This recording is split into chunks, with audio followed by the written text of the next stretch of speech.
Merci, Monsieur le Président. Monsieur le Président, chers collègues, sur le fond, ce rapport dit de revoyure montre clairement la volonté de l'exécutif régional d'affirmer désormais sa position d'autorité organisatrice auprès de SNCF Mobilité, en bousculant certaines des mauvaises habitudes de l'ancien opérateur historique. De ce point de vue, on ne peut que s'en féliciter si cela débouche sur un service de meilleure qualité pour les usagers. Sur la forme, certains points du volet financier de votre rapport interrogent tout de même.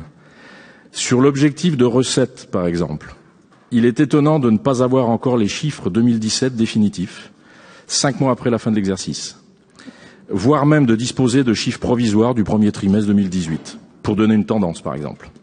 D'autre part, vous prévoyez un objectif de recettes en augmentation de 5 millions d'euros sur la base des chiffres provisoires de 2017, mais il est à noter que par le passé, les prévisions ont toujours été trop optimistes et supérieures aux chiffres des recettes réellement réalisées.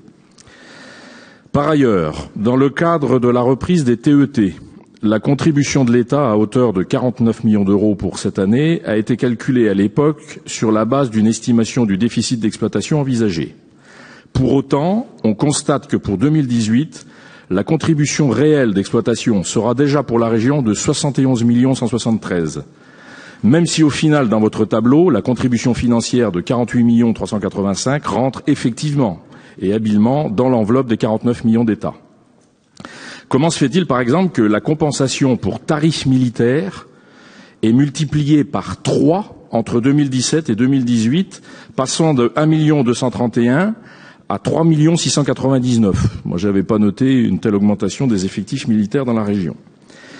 La compensation pour tarifs sociaux nationaux, quant à elle, disparaît totalement, presque totalement, passant de 19 710 000 en 2017 à 0 450 000 en 2018.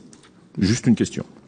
Sur la clause concernant l'accord sur les recettes, vous signalez que pour limiter le champ d'implication de la région, il est prévu que si cet écart atteignait 4% du total, les modalités de partage de celui-ci seraient à redéfinir.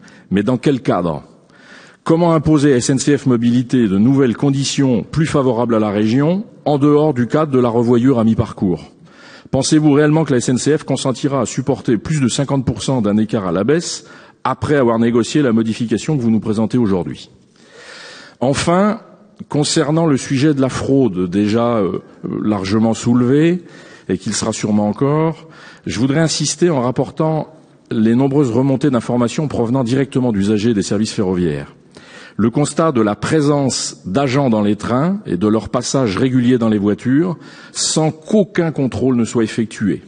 Ça nous est constamment rapporté. Compte tenu du coût exorbitant de ce taux de fraude excessif que vos études estiment à 10,4%, la région, dans son pouvoir d'autorité organisatrice, ne peut-elle pas exiger que le contrôle systématique des voyageurs devienne la règle, un contrôle systématique, et que l'absence de contrôle demeure l'exception. Cette règle ne comportant que des avantages pour tout le monde, sauf pour les resquilleurs, bien sûr, puisqu'au-delà des resquilleurs, elle permet de régler également, au moins en partie, les problèmes de sécurité qui sont une autre préoccupation régalienne de l'autorité organisatrice que vous êtes. Je vous remercie.